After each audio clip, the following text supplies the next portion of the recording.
à tous les amis, je suis vraiment très content de vous retrouver. Regardez ce qui nous attend derrière. Une vieille 911, vous savez je les adore les anciennes. En l'occurrence celle-ci, une 911 SC. Je tenais vraiment à vous la présenter parce que c'est pour moi une des formes les plus typiques sur les 911. On retrouve vraiment l'allure de la 911 telle qu'on l'aime. Vraiment le profilé un petit peu grenouille, aile très large à l'arrière. L'effet obus à l'avant, bref, c'est pour moi une des 911 les plus typiques qui soit, donc je me devais de vous la présenter. En plus, le travail qui m'attend, il s'annonce quand même assez important. Pourquoi? Parce que l'état esthétique, on va le voir ensemble, il est pas mal avancé. C'est un noir uni, le A1A1 pour les connaisseurs chez Porsche, c'est la teinte noire opaque. Donc elle a subi beaucoup de micro-rayures, il y a des défauts qui sont très profonds, voire trop profonds pour certains. On s'y penchera un petit peu dans quelques instants. Il y a pas mal de travaux à faire aussi sur tout ce qui est accastillage extérieur, les joints, les plastiques extérieurs, les bordes de jantes polies sur ces fameuses jantes toutes fixes qui sont superbes, on va les voir ensemble. Bref, un vrai projet detailing comme on les aime les amis et c'est avec grand plaisir que je vous retrouve sur celui-ci.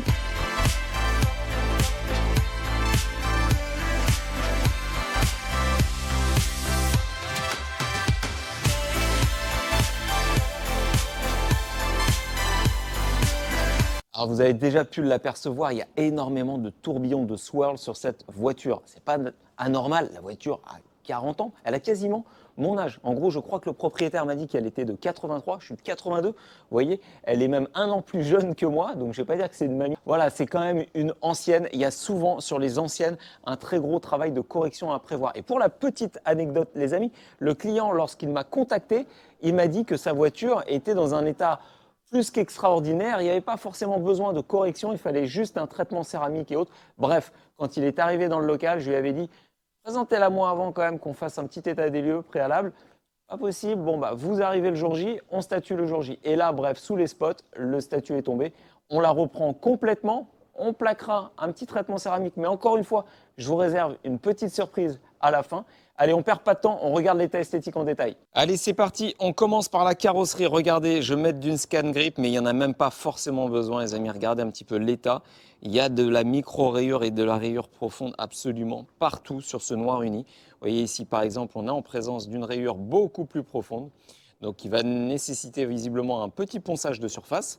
On a de tout. On a de l'hologramme, on a de la micro-rayure, on a du voile de ponçage. On va faire le tour un petit peu ensemble. On a une rayure ici qui est extrêmement profonde, vous le voyez, à cet endroit-là exactement. C'est une rayure qui est pour le coup dite majeure, on la sent à l'ongle, donc on ne pourra pas faire grand-chose, sachant qu'en plus elle est extrêmement mal placée, hein. Comme vous pouvez le voir, elle est quasiment sur les bords d'arête, là au niveau de l'aération moteur. C'est pas forcément très accessible tout ça. Le fameux blason 911 SC d'époque, vraiment superbe. Bon, il y a un gros travail de nettoyage à faire autour. Puis regardez un petit peu là. Là, c'est Swirlland, comme on dit, il y en a partout. Au passage, pour les connaisseurs, ils l'ont peut-être déjà remarqué, il s'agit d'un silencieux SCART. Vous verrez, la sonorité, elle est vraiment très agréable. L'autre aile arrière n'est pas en reste. Vous pouvez regarder, il y en a partout également. Donc, on va s'attarder maintenant sur les défauts plus profonds. On en a une ici, rayure très blanche. On en a une plus basse à cet endroit-là. On en a une encore ici, une là, une ici. Bref, on en a absolument partout. Beaucoup de retombées aussi de polluants, de voiles calcaires sur les poignées. Ça, c'est du classique sur ces vieilles 911. Coucou, ici, on a énormément de micro-rayures. Là, c'est du défaut classique. On a aussi un petit voile d'hologramme. On peut l'apercevoir, ce voile un petit peu fantomatique qui se déplace avec mon spot. Ça, c'est de la reprise en polissage. On l'aperçoit encore mieux sur l'aile avant. Hein, vous voyez, donc visiblement quelque chose qui aurait été repeint à cet endroit-là. Et surtout, ça, c'est le défaut le plus profond de la voiture. Le client ne l'avait même pas vu pour le coup. Là, on a une rayure qui se sent à l'ongle. Bref, elle a beaucoup de défauts, cette 911 SC. Le capot, on jette un œil ensemble. Pareil, hein, des hologrammes, des voiles de ponçage. On voit qu'il y a eu des rattrapages qui ont été faits. Ici, ce sont aussi les défauts les plus importants de la voiture sur l'aile avant côté conducteur. Regardez, ici, on a de la rayure qui est extrêmement profonde, qui a même été retouchée par endroits. Donc là, je me demande si je ne vais pas littéralement polyillustrer complètement cette surface-là. Je vais voir un petit peu comment ça se travaille au polissage. Je ne sais absolument pas à quoi m'attendre encore. Ouais, là, c'est vraiment du très gros chantier. Il y aura un petit travail aussi à fournir sur les bumpers, sur les pare-chocs, avec tous les accastillages donc en joint et en plastique qu'on connaît sur ces 911 anciennes. Les fameuses jantes, regardez.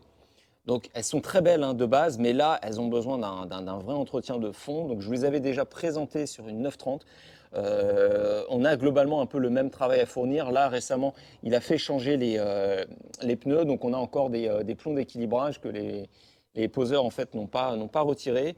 La partie noire satin, bah, elle est satin que de nom, hein, elle n'a plus vraiment de couleur cette partie-là. Les pneus, voilà, bon, on a quand même un petit peu de travail. Rien ne m'a été demandé sur l'intérieur et c'est dommage parce que l'intérieur est quand même globalement dans un bel état. Alors oui, le cuir a commencé à craquer au niveau des bourrelets, ça c'est du classique, les prises de soleil, les choses comme ça, le cuir sèche, durci. Donc là, de toute façon, il faudra une réfection complète hein, des cuirs. Aucun travail sur l'intérieur, mais j'ai déjà fort à faire sur l'extérieur. Et voilà pour la présentation esthétique. Alors, dans un premier temps, sur quoi je vais m'atteler, c'est déjà le nettoyage, le débarbouillage, on va dire, de la voiture. Pourquoi? Là, je ne l'ai pas lavé en extérieur chez Thierry. Pourquoi? Puisqu'il fait glacial dehors, voire même on a des températures négatives. Et ça, si vous ne le savez pas, et je vous invite vraiment à prendre connaissance, c'est important, ne lavez jamais votre véhicule quand il fait très chaud en plein soleil, ça vous le savez. Et les gens le savent un peu moins. Mais quand il fait très froid, quand il gèle, évitez de laver votre voiture. Pourquoi? Puisque vous savez que l'eau, lorsqu'elle gèle, elle prend plus d'espace au niveau des lécheurs de vitres, au niveau des joints, au niveau des plastiques et autres. Donc ça les fait travailler, ça peut même faire craqueler quelquefois. Là, il s'agit d'un exemplaire de véhicule qui a 40 ans.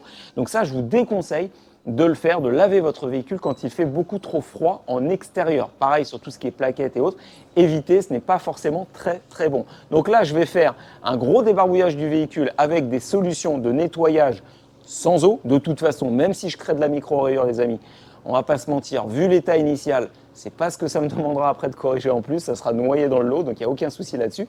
Avec des bonnes microfibres, on va faire le point là-dessus, tant en termes de produits qu'en termes d'accessoires. Allez, sur quoi on va partir pour ce fameux nettoyage sans eau, les amis? Eh bien, sur ce produit-là, le Sprint de chez Fictech, je vous le conseille vivement. Pourquoi? Puisque déjà, il a une odeur qui est assez dingue, vraiment, ça vous transporte, on a l'impression qu'on est sur une plage en train de siroter des cocktails, là c'est vraiment magnifique, c'est plaisant en tout cas.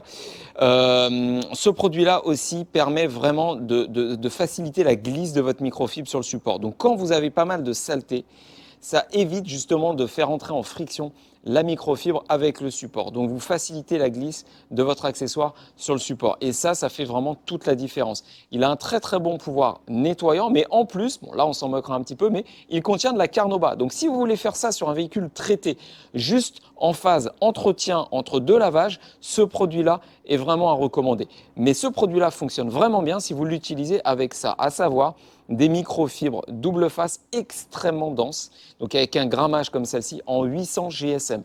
Là, il s'agit de la Blood Emery de la marque Cocktail Microfibers. Je vous invite à l'utiliser. Mais là, sur un véhicule de cette taille-là, vous voyez, on n'est pas non plus sur une énorme berline ou quoi que ce soit, mais il va falloir en utiliser beaucoup. C'est la raison pour laquelle vous voyez que j'ai préparé déjà une pile. Je pense que j'en aurai besoin encore d'autres exemplaires. Là, j'en ai à peu près donc 3, 4 et une, ça fait 5 exemplaires. Ça, on va voir si ça me permet de traiter la voiture. Mais en l'occurrence, sur une microfibre comme celle-ci, vous avez plié de la sorte 8 faces exploitables.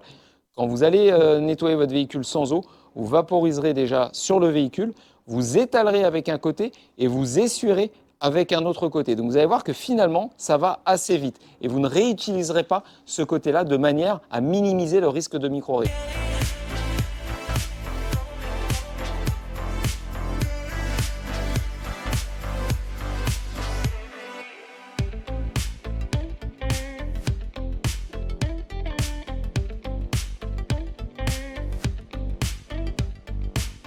Il y a quelque chose aussi à observer avec Sprint, ce qui est vraiment appréciable, et ça c'est la charge Carnauba qu'il contient, c'est le toucher vraiment ultra smooth, ultra doux qu'il laisse après application. Donc ça sur un véhicule traité, qui soit en Carnauba, en synthétique, même céramique, peu importe, hein, vous allez avoir un renforcement de votre protection, mais surtout un toucher qui est absolument dingue.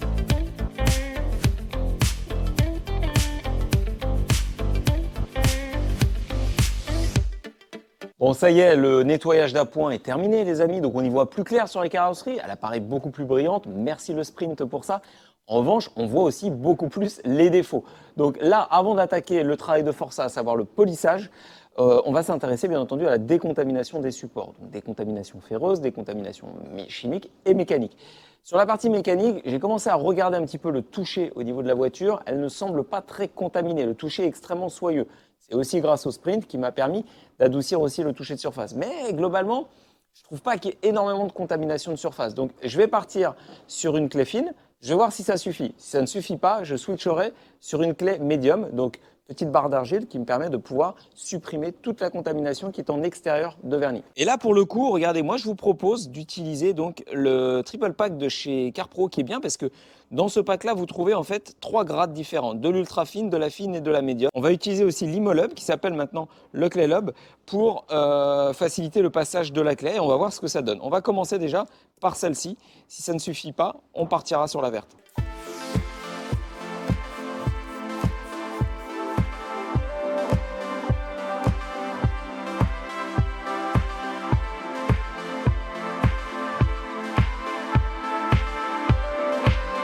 J'ai fait mon premier test donc, de décontamination mécanique sur l'aile arrière. Alors vraiment, bon là l'état de surface est parfait, hein, il est aussi doux qu'une peau de bébé. En revanche, regardez un petit peu, on voit les traces de passage de ma clé qui pour le coup était une clé, je le rappelle, ultra fine voire ultra fine. Donc ça sous-entend que si je laisse des micro-défauts comme ça en surface, qui s'appelle donc du clay marring, des fines traces de ponçage, ça sous-entendrait que le vernis est extrêmement sensible, extrêmement tendre en surface. Donc ça, on le vérifiera tout à l'heure sur la partie polissage. Dernière chose, petite astuce, quand vous souhaitez essuyer votre lubrifiant clé, souvent c'est un des rares produits dans le detailing que vous utilisez vraiment généreusement. Vous avez pas mal de zones à essuyer. Les microfibres classiques en 40-40 comme la Black Velvet, qui est très bien en demeurant, mais peuvent s'avérer un petit peu rapidement, on va dire, saturées. Et en l'occurrence, moi, mon astuce, c'est d'utiliser des microfibres de séchage. Donc comme celle-ci, la Di-Hydrate version Bold, la toute dernière de chez Carpro, qui marche vraiment bien. Vous voyez, la densité de fibres, la longueur des poils que vous avez aussi permet en un passage de pouvoir vraiment retirer 95% de l'excédent. Et derrière, la partie qui initialement est réservée donc au séchage des vitres, donc la partie flat, elle permet vraiment de pouvoir assurer un essuyage de finition. Donc voilà, vous avez gagné du temps avec cette microfibre-là, vous avez gagné aussi en efficacité. Bon les amis, c'est pas le tout, mais là mine de rien, j'ai fait un élément, il m'en reste encore au moins une dizaine sur la petite 911, donc je vous laisse, j'y retourne.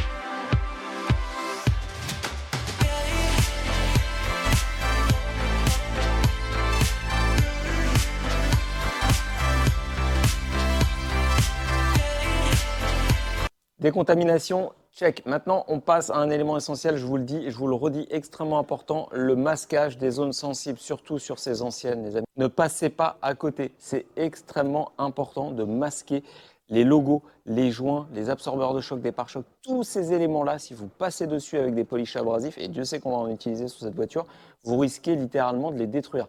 Donc prenez le temps de bien masquer.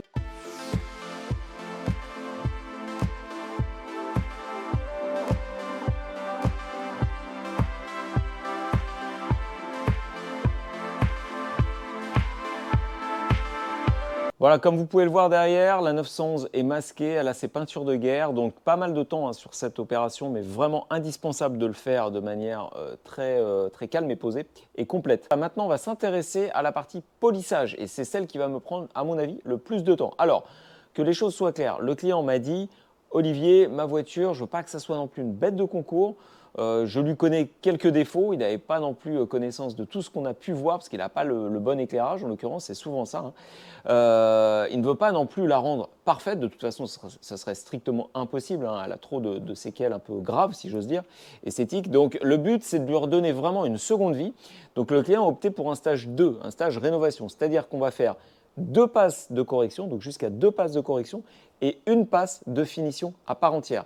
Ça va nous permettre de pouvoir avoir le maximum de correction et de finition. Initialement, on était parti sur une formule car staging, c'est-à-dire que je devais arriver à rattraper la voiture en une seule et unique passe de correction-finition. Donc, trouver une combinaison avec une bonne balance. Là, après avoir vu la voiture, je lui ai dit très sincèrement, je ne suis pas sûr d'obtenir un résultat satisfaisant sur la formule stage 1. Autant qu'on switch sur la partie 2 si financièrement vous êtes OK. Il m'a dit OK, vous avez carte blanche pour le stage 2. Tant mieux, on va pouvoir faire du bon taf. Je vous expose tout de suite les combinaisons que j'ai retenues. Alors dans un premier temps, on va essayer le nouveau polish que j'adore, que j'aime beaucoup, que j'utilise assez régulièrement dans mes prestats, qui est le P602, le One Cut and Finish de Corkemi. Alors ce polish est intéressant, pourquoi? Puisqu'il permet à la fois donc, de couper et d'autoriser une bonne finition. Il a aussi une petite charge de Carnauba derrière. Je m'en moque un peu, je l'essuierai après à l'alcool, peu importe ça, mais c'est vraiment la très bonne balance qu'il a sur de la coupe et de la finition. Et ce polish-là, je vais essentiellement le tester sur les zones à risque, celles qui présentent des carences en termes de vernis. On va faire le tour tout à l'heure avec le petit appareil et vous regarderez, il y a des zones qui nécessitent une attention particulière. Ensuite, à mon avis, la majorité de la voiture, on partira donc sur un résurrection, c'est-à-dire un compound, comme à chaque fois, vous le connaissez, celui-ci, je vous le présente quasiment dans chaque vidéo, je l'adore, c'est un de mes polish de prédilection. Le compound qui autorise une excellente correction et finition pour un compound bien sûr, avec donc le pad de chez Core, le hard cut.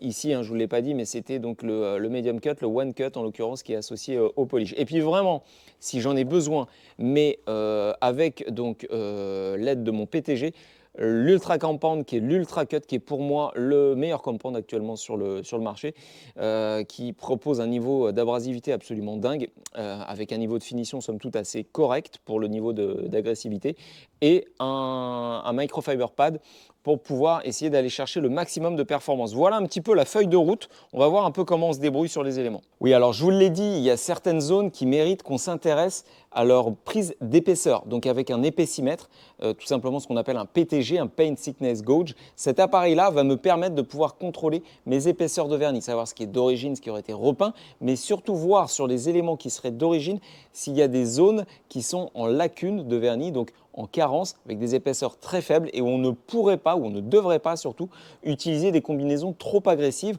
au risque de percer le vernis, puisque sur ces voitures-là, il faut faire quand même assez attention.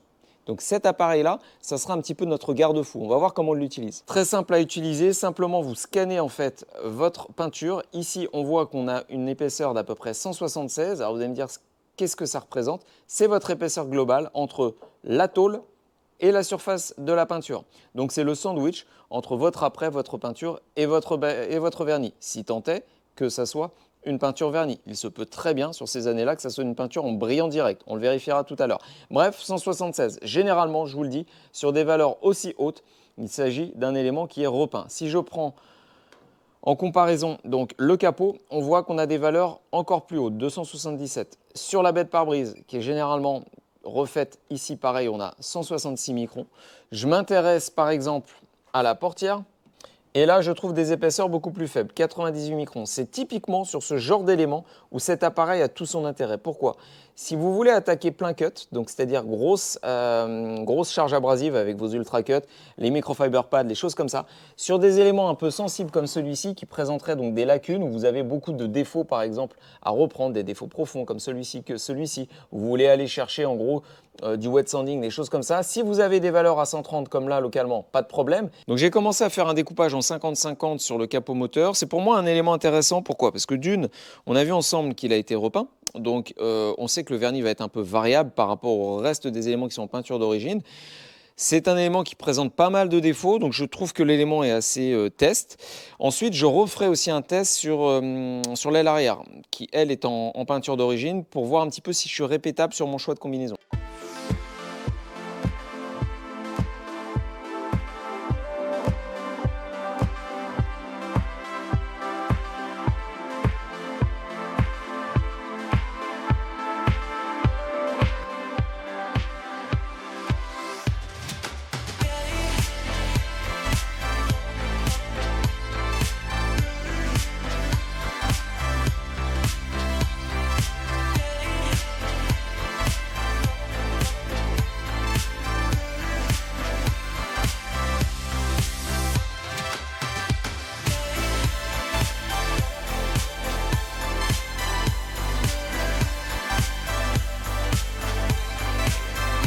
Comme vous pouvez le voir, l'amélioration elle est quand même nette, elle est très probante. Donc là je vais retirer juste le scotch rapidement pour vous montrer un petit peu le avant-après. Je le remettrai tout à l'heure. Voilà, donc là on voit bien le 50-50, donc tout ce qui est swirl ou alterne sur cette voiture est parti. Donc le P602 a fait un excellent travail. Alors évidemment, au prime abord, on a toujours l'impression que le pad associé, le orange, il est assez agressif et autres, mais détrompez-vous, en fait, c'est un medium cut. Il est parfaitement étudié pour être utilisé avec le fameux polish, le P602, et ça donne ce type de résultat sur une peinture qui est quand même réputée extrêmement fragile, qui marque énormément et qui est sujet donc au hazing, c'est-à-dire au voile résiduel. Alors ça, ce n'est pas du hazing ce que vous voyez, c'est du gras de polish que je n'ai pas parfaitement comment dire, essuyé. On va regarder à la scan grip pour être vraiment sûr. Regardez, hop, là, avec cet éclairage-là, ça ne trompe pas, on est vraiment parfait. Donc là, deal, en tout cas, sur le capot moteur, on sait que la combi fonctionne parfaitement. Reste à savoir maintenant si on va être répétable sur cet élément-là, qui est pour le coup déjà beaucoup plus marqué, mais qui est en peinture d'origine. Ah oui, puis j'oubliais les amis, regardez un petit peu l'extérieur du pad. Alors vous allez me dire, c'est pas évident parce que ton pad il est noir et la carrosserie elle est noire, certes, mais vous voyez quand même une petite différence de couleur. Qu'est-ce que ça veut dire ça? Eh bien ça veut dire qu'il y a de fortes chances que notre peinture soit en brillant direct, c'est-à-dire qu'on polit directement la teinte et non pas une couche de vernis. Je vous avais fait déjà un brief sur la 930, rappelez-vous sur la vidéo, je vous avais expliqué. Là, on est globalement sur les mêmes années. Donc, en l'occurrence, là, je suis en train de polir littéralement la peinture et l'agent brillant et non pas la couche de vernis. C'est la raison pour laquelle mon pad se charge en peinture noire. Donc, il y a plusieurs avantages à ça. C'est que d'une, on n'a pas en gros une couche, si vous voulez, fusible qui est la couche de vernis. On peut aller plus profond sur la correction puisqu'on polit la masse directement. L'autre avantage, c'est que la couleur, une fois polie, traitée, finie, tout ça, elle va ressortir, ça va être un vrai miroir extrêmement profond, donc ça va être vraiment super. Regardez déjà là, le 50-50, il est très probant. Et pour parfaitement être sûr, regardez, je viens de refaire un passage avec un pad d'une couleur différente sur le même élément. Et oui, on est bien en brillant direct.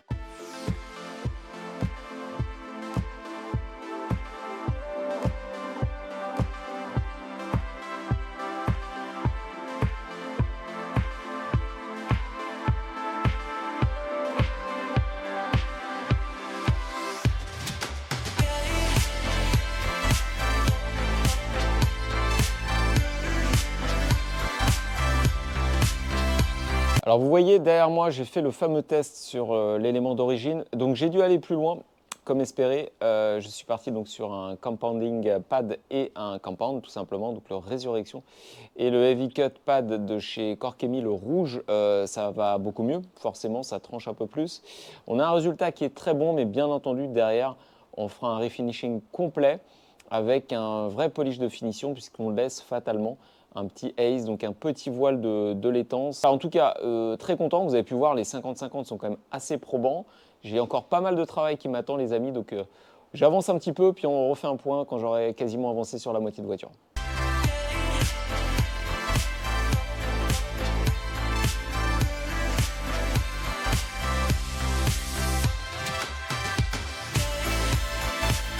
Allez, je vous reprends juste 5 minutes, les amis, pour vous montrer. Donc, rappelez-vous, ici, on avait un défaut qui était vraiment très important. On avait une rayure qui était très, très blanche, donc perçante. Pour le coup, c'était un des défauts majeurs et quasiment irrattrapable sur la voiture, au même titre que là, vous pouvez voir, il y en a un second. Des rayures comme ça, de toute façon, vous pourrez difficilement les revoir à 100% quand vous les sentez vraiment à longue comme ça, tranchante. C'est que la peinture est passée. Donc là, ce que j'ai fait, vous m'avez vu voir donc faire un petit ponçage à l'eau.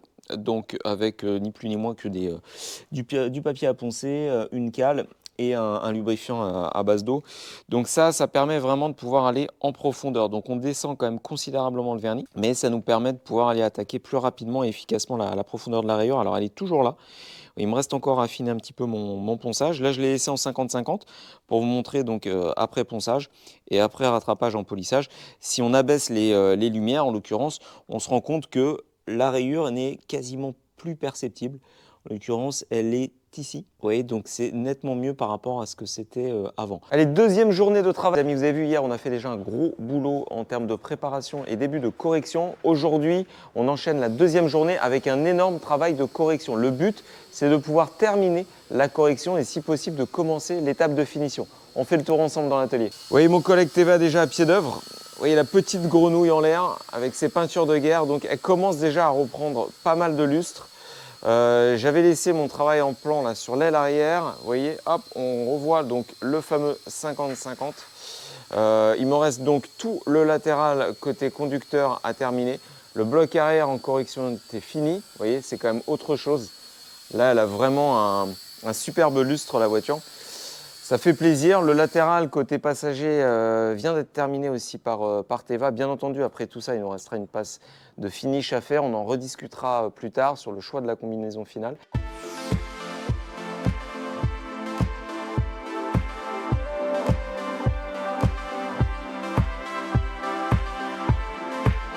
Allez, on fait une petite pause sur le polissage, les amis, parce que on en a plein la tête pour le coup et ça permet de voir aussi un petit peu autre chose. Je vous reprends donc pour le traitement des faces externes des jantes. Je vous ai dit, le client me les a demandé. Vous le savez, la partie noire n'est absolument pas brillante à souhait et il faut qu'elle soit satin.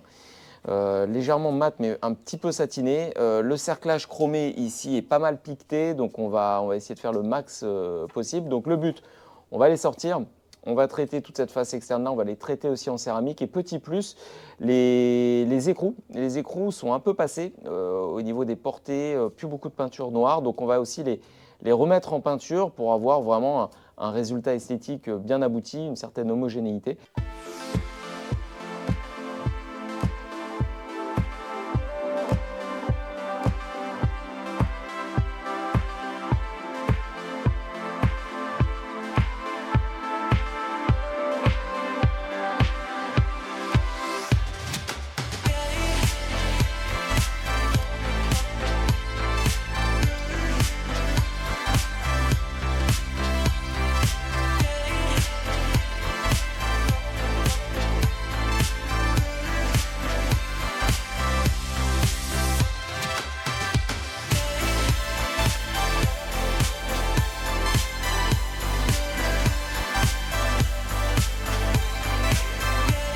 Alors on va passer maintenant au polissage de finition et là il ne faut pas se louper. Sur un noir opaque comme celui-ci, il ne faut vraiment rien laisser au hasard. Il ne faut pas laisser de voile de laitance, de voile de ponçage très fin, du hazing en l'occurrence on appelle ça. Il ne faut pas laisser d'hologramme, il ne faut absolument rien laisser. Donc il faut choisir la bonne combinaison. On va donc passer un véritable polish de finition. Donc j'ai choisi en gros 3 références que j'utilise habituellement dans mes ateliers.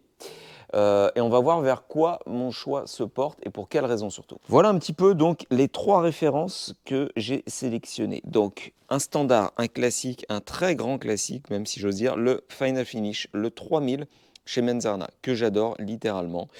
On a ensuite le Reflect de chez Carpro qui donne énormément de brillance au finish, surtout sur des teintes opaques comme celle-ci. Et ensuite le Redemption de la marque Angel Wax. Donc Angel Wax, vous connaissez maintenant. Alors, j'ai décidé de porter mon choix non pas sur le Reflect, qui donnerait pour le coup vraiment un maximum de brillance. C'est même celui parmi les 3 qui donne le plus de brillance. Mais j'ai choisi de partir sur le Final Finish, le 3000. Pourquoi? Tout simplement car en réalité, le niveau de cut que permet ce polish-là est pour moi supérieur à celui que propose le Carpro, même si vous voyez que c'est un indice 3 ici et également sur le Final Finish. Par expérience, je peux vous garantir que le Final Finish a un cut supérieur par rapport au Reflect et il est donc capable de pouvoir rattraper sur des teintes un peu fragiles, un peu complexes, de meilleures finitions, d'autoriser en tout cas une meilleure finition sur le rendu global. Donc moi, je vais partir là-dessus. Je vais travailler avec une orbitale pure, donc comme celle-ci, et ensuite, je vais partir sur des pads de finition, comme le pad rose par exemple de chez Alchemy 7, qui sont donc des pads d'ultra finition. Je pourrais choisir aussi des pads noirs, aucun problème. Ce sont des pads vraiment très très souples qui me permettent de vraiment travailler finement mon vernis pour avoir le meilleur résultat possible. Puis regardez franchement là déjà, elle a fière allure hein, la 911, hein. Mine de rien, c'est plus du tout la même voiture et ça sera encore mieux une fois fini tout ça.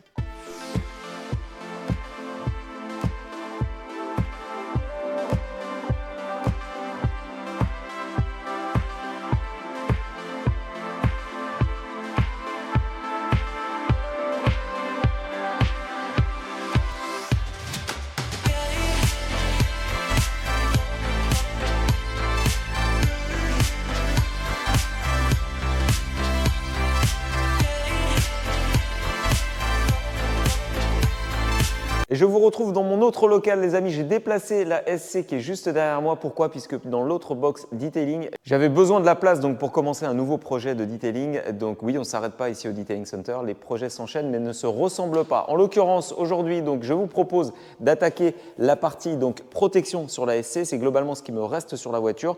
Évidemment, toutes les finitions comme les joints, les plastiques, on va y revenir dans quelques instants. Mais c'est essentiellement sur la partie protection qu'on va s'attarder. Je vais vous montrer un petit peu vers quoi j'ai décidé de partir. Ça va vous rappeler quelques souvenirs. Alors, voici un petit peu les produits que je vais utiliser sur la voiture. Donc, pour celles qui avaient vu la vidéo sur la Montréal, sur l'Alfa Romeo Montréal, si vous ne l'avez pas vu, bah, je vous invite à le faire parce que j'avais donné pas mal d'infos déjà sur cette combinaison de produits. Dans un premier temps, ce qu'on va faire, avant de protéger la voiture, on va nourrir le vernis. Donc, on va utiliser un glaze. Ce glaze-là de chez Autofinesse, je l'adore, tant en termes de rendu qu'en facilité d'application. Donc, application manuelle au pad sur toutes les parties vernies de la voiture, en l'occurrence peinte de la voiture, parce qu'il n'y a pas de vernis. Donc, avec l'Ultra Glaze de chez Autofinesse. Ensuite, rappelez-vous, le client m'a quand même demandé donc, un traitement céramique sur la voiture. Donc, je vais dégraisser la couche de glaze que j'aurais posée. Donc, je vais attendre un petit peu, je vais dégraisser. Et ensuite, je vais passer mon traitement céramique. Le traitement céramique choisi, le Crystal Serum de la marque G-Technique. Crystal Serum en version light ici, pour sa facilité d'application, son rendu et surtout sa résistance chimique dans le temps à tout ce qui est agression extérieure. Vous avez vraiment une très très bonne protection et très durable. Donc ça sera mon choix de base pour respecter le cahier des charges des clients. Mais le client m'a dit, écoute Olivier, moi je te donne un peu carte blanche sur les finitions. J'avais vu justement la vidéo que tu avais fait sur l'Alfa Romeo Montréal, ça m'avait bien plu, tant en termes de rendu qu'en termes de philosophie. Donc je te laisse carte blanche. Eh bien, il ne fallait pas me le dire deux fois. En l'occurrence, j'ai décidé de renouveler l'application que j'avais faite de la célèbre Swissvax Mystery, qu'on viendra donc mettre par-dessus la couche de Crystal Serum Light. Alors pourquoi ce choix les amis? Tout simplement parce que le noir qui est ici splendide, comme vous pouvez le voir, il est très brillant. Je ne veux pas qu'il soit juste brillant. Je souhaite absolument avoir en fait un effet rond, un effet vraiment très comment dire, huilé sur la voiture, surtout sur les hanches de la SC. Vous voyez ces parties-là là, qui sont très très galbées, qui méritent vraiment un effet mouillé superbe. Donc, j'ai décidé d'utiliser donc la Mystery puisque c'est une cire avec un rendu extrêmement chaud, donc qui va être vraiment très très sympa.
Je crois qu'on touche à la fin sur le projet de la 911 SC. Écoutez, je n'ai pas pu tout vous filmer faute de temps. J'ai été pris énormément sur les autres voitures qui nous occupaient cette semaine et Dieu sait qu'on en avait. On va faire un petit peu la revue de détail de tout ce qui a été fait. Il n'y a pas eu énormément de changements, il y a des petites adaptations.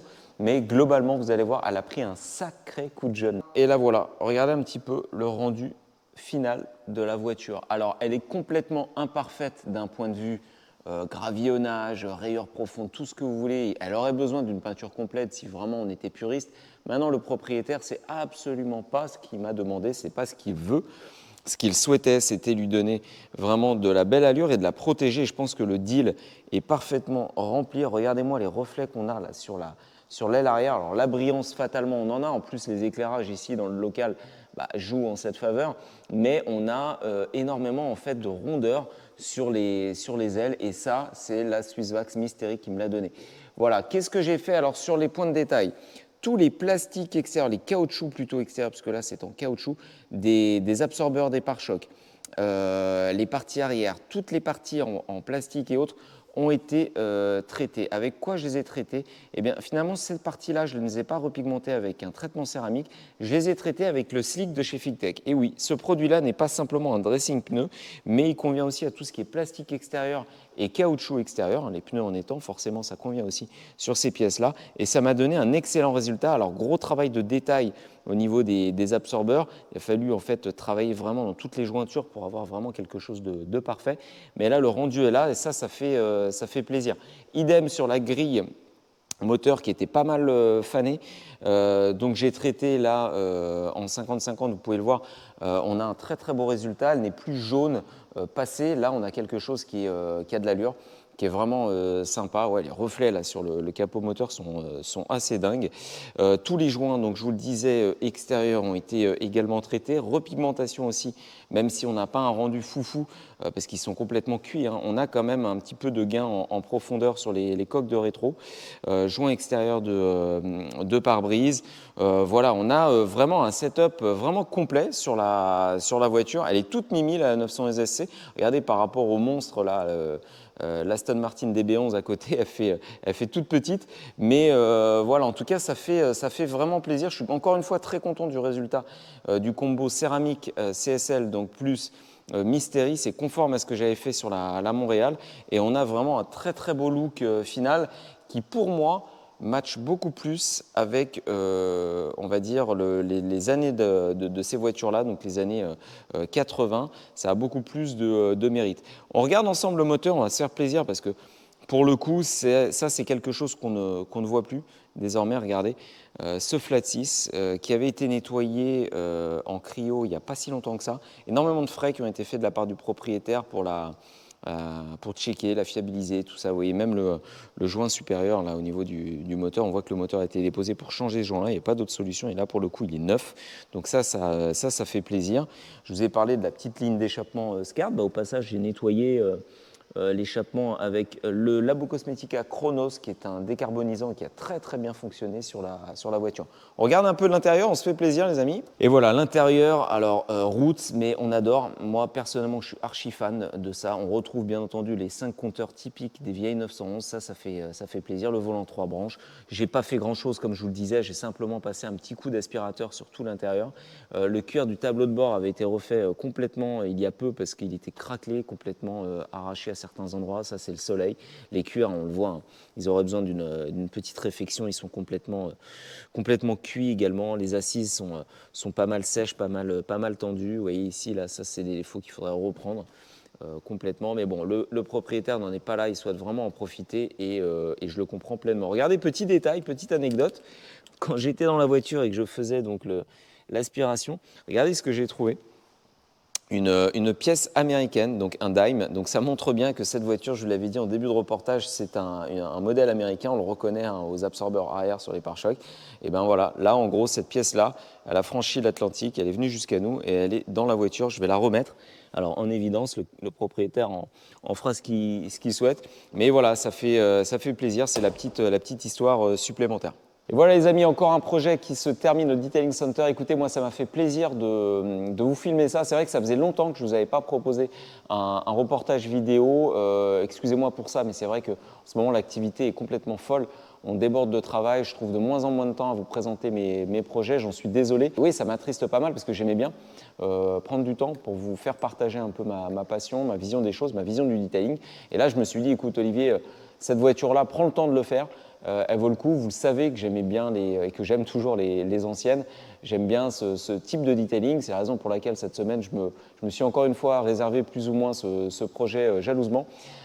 J'ai pas mal bossé dessus, je me suis pas mal impliqué personnellement dessus, mais ça m'a fait du bien. On est vraiment sur les bases de detailing, ce qu'on aime bien, ce qu'on adore et ce qui nous a motivés à faire ce métier encore une fois. Et puis c'est une Porsche, donc forcément, ça a mérité encore plus mon attention. En tout cas, voilà, j'espère que ce type de projet, la voiture, vous a plu. N'hésitez pas à me poser vos questions en commentaire comme à chaque fois, j'y répondrai bien volontiers. Ah oui, et puis propriétaire m'en voudra pas, mais vous voyez, j'ai les clés avec moi. On va se faire un dernier plaisir. On va la mettre en route, la voiture, pour écouter le son du Flash 6 équipé de la ligne SCART. Voilà, les amis, en tout cas, je vous souhaite un très bon detailing à tous. On se retrouve, j'espère, très bientôt sur de nouveaux projets toujours plus fous les uns que les autres, passionnants les uns que les autres. Profitez bien et on se dit à très vite. Ciao.